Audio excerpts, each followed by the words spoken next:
Thomas Luby and Commissioner Nate Martin. For those of you calling right now, Thomas Mayor, Luby. County Executive, Police Commissioner Tom Luby, and Commissioner Nate Martin, DPW. Mike, Thomas Luby, official title. My manager. That's just, I can't even think of that. Emergency manager. Emergency manager. There we go. Emergency manager. I was just trying to get to it. Yeah, I was all foggy here running around with this. Mike, how you doing? What? They didn't even have TV or Props.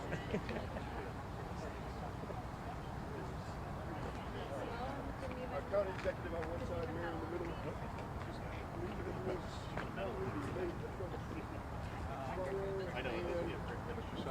I'll take this.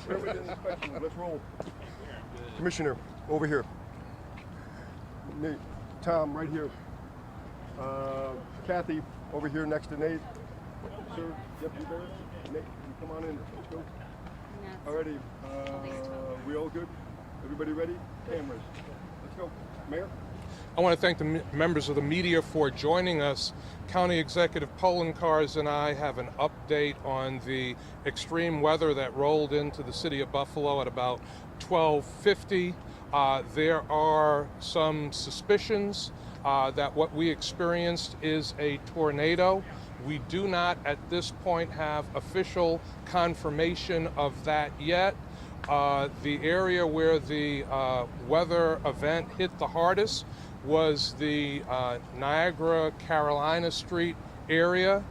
We saw some buildings where roofs were damaged. In some cases, roofs were torn off of buildings.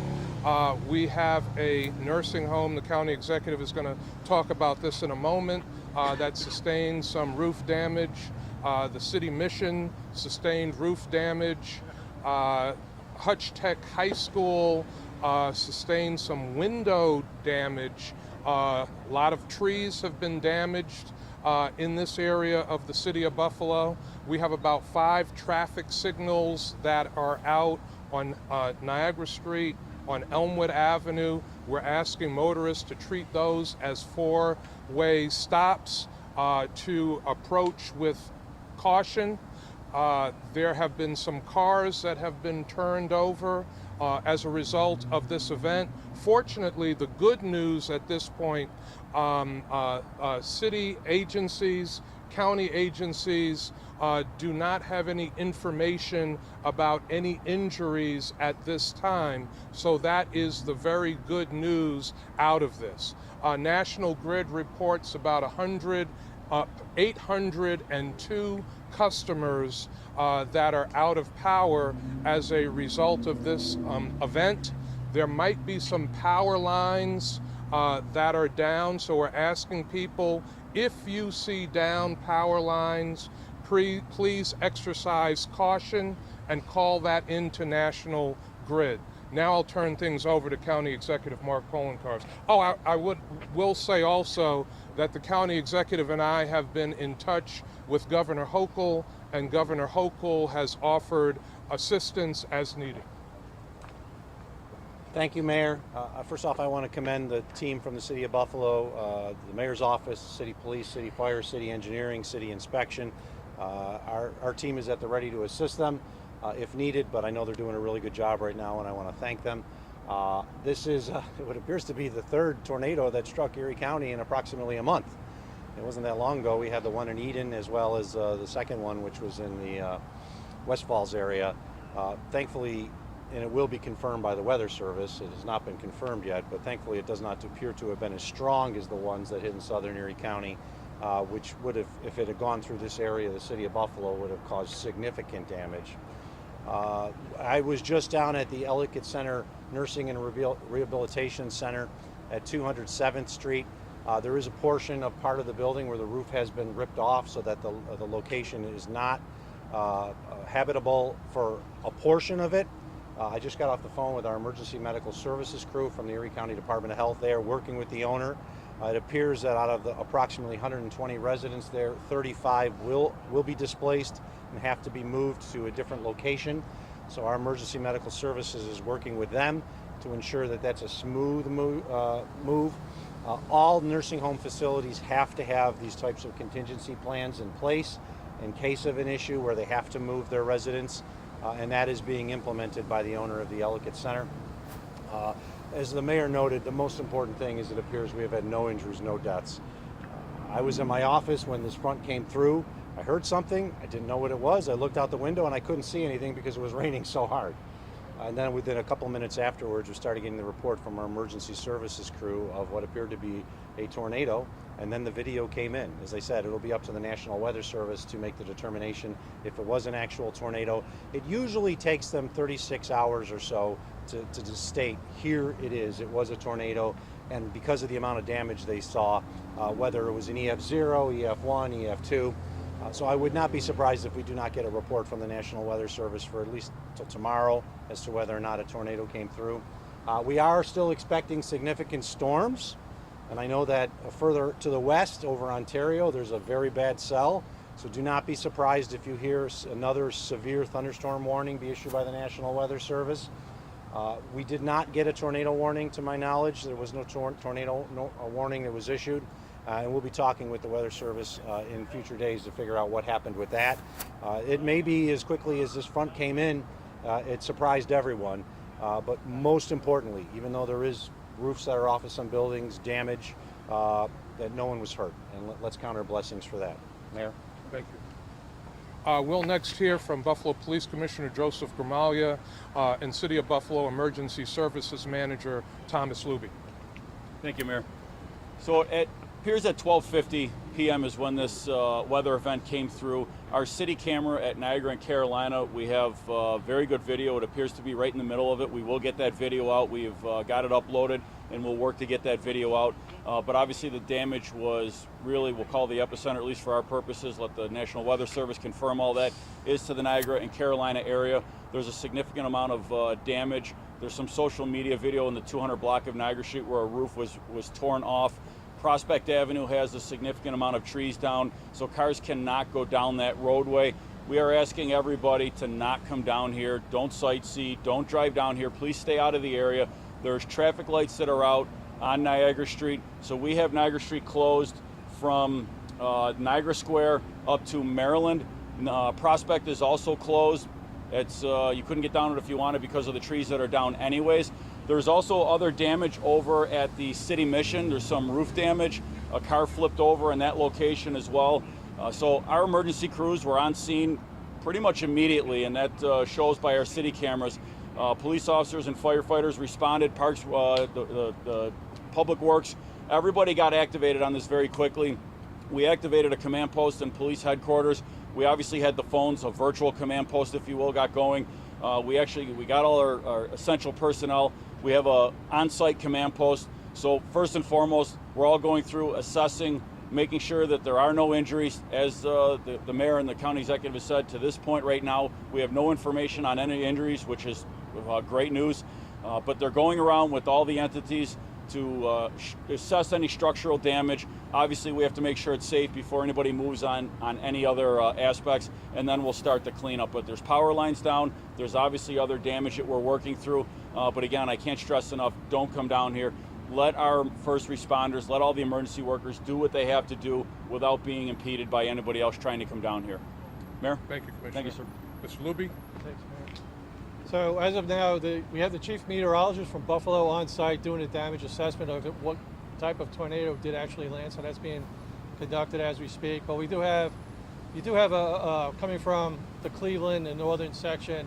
You do have a series of storms that are starting to travel. This was started something new before the tornado came. This is coming, and then there's periodic way behind there. In the original forecast for the day, from 2 o'clock to 4 p.m., a little bit about 5 p.m., we were scheduled, or we are still scheduled to have some sort of shower activity, thunderstorms, high wind, etc. So right now, what is going on? You got these pop-up showers, so we have to be really vigilant of what is going on, the gusty winds, and anything else that might come as far as potential hail. But we're not out of the woods yet just because we have clear skies. We have these various storm clouds moving in and around us in this affected area. Thank you. So we also have the Executive Director of Citizen Services here, the city's call and response center. There's a slight uptick in calls, nothing major, which we're very pleased by as well. We also have the Commissioner of Emergency Services, the Commissioner of Central Police Services for the county, Brian Ross, that is with us as well. We want to thank him for being here. As we mentioned, a number of trees are down in the Niagara, Carolina area. Prospect, Commissioner Nate Martin, Commissioner of the Department of Public Works, will talk about how forestry will work to get these trees removed from the roadway so that people can traverse our roads.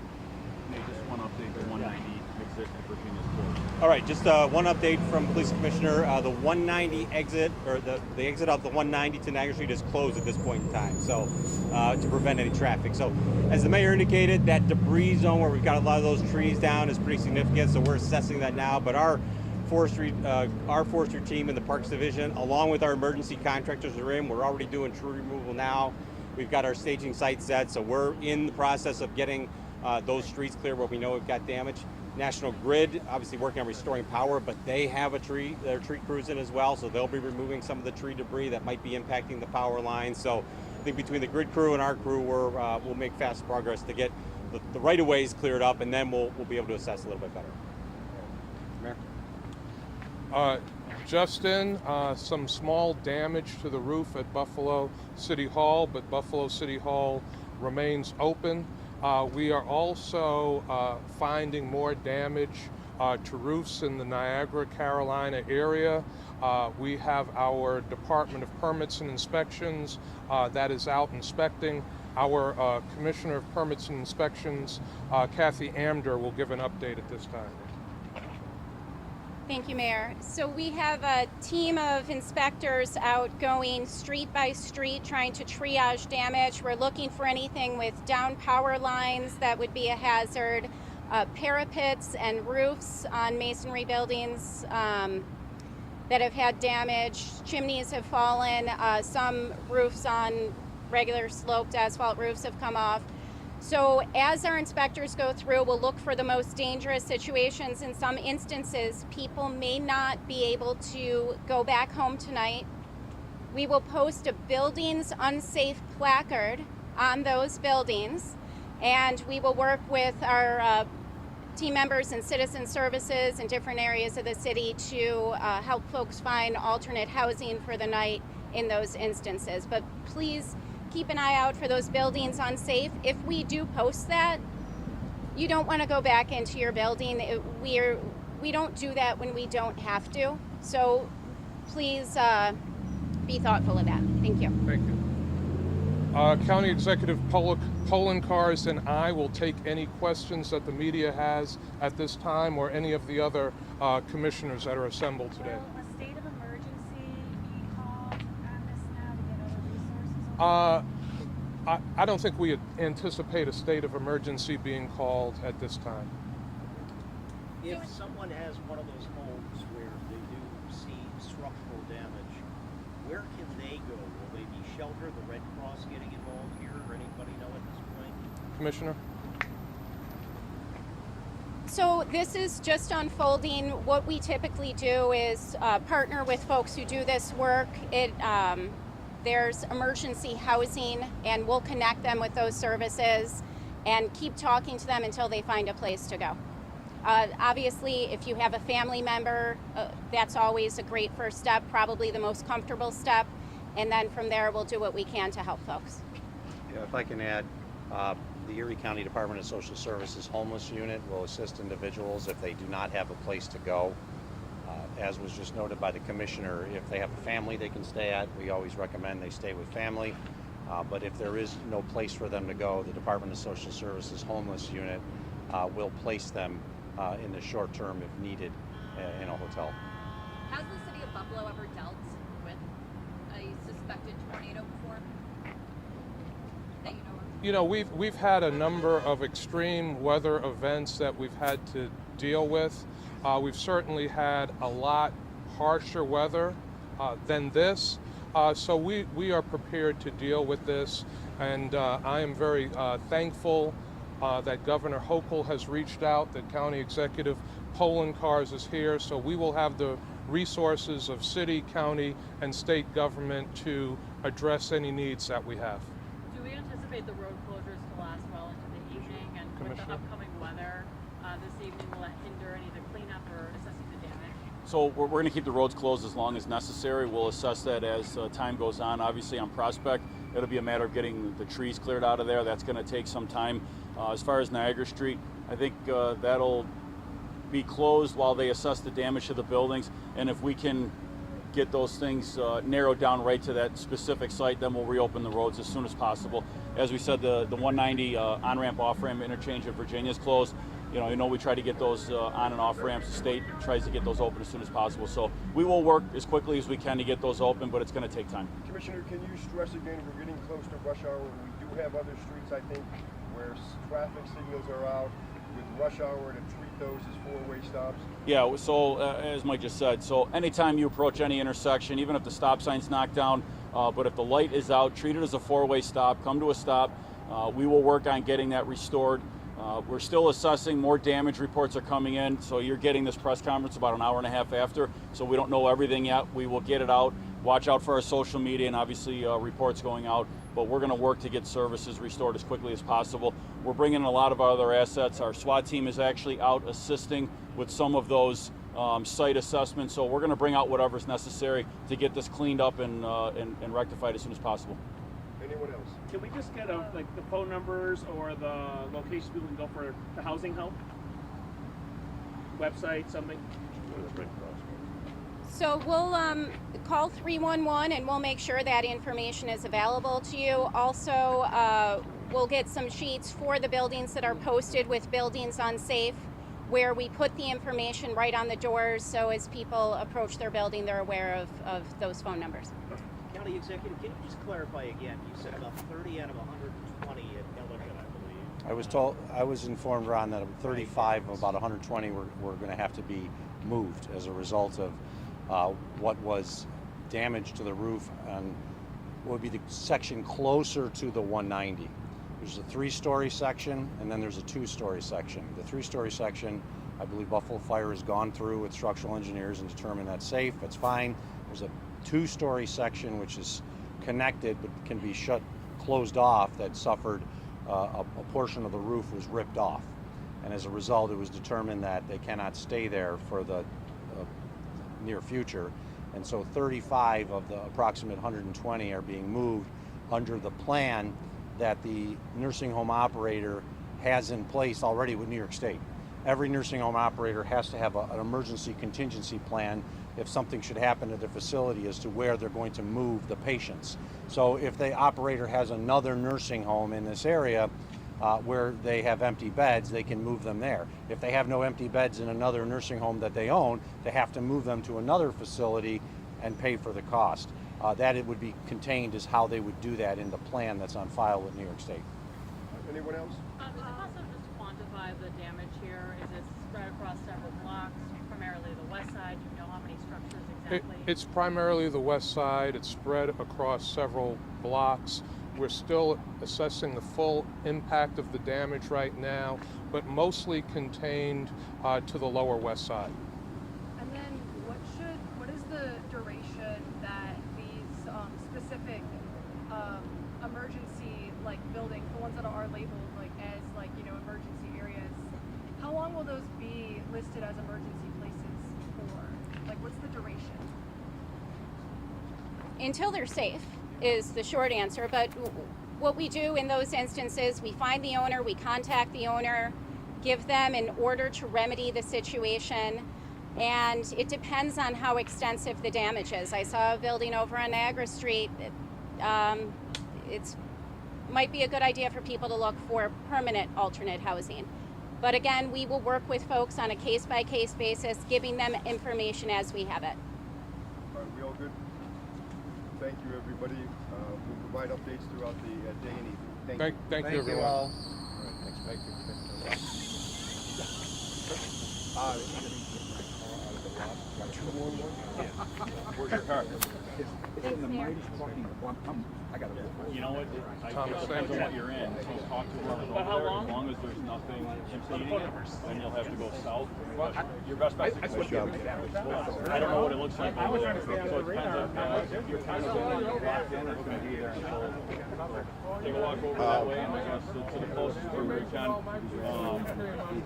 I think if people kind of head that way, grab Never sounded better. my car's over there. Is there any chance of getting out of there coming this way? I just can't answer that from here. All right. You want one for or you want one is for three? Okay. Thank you so much.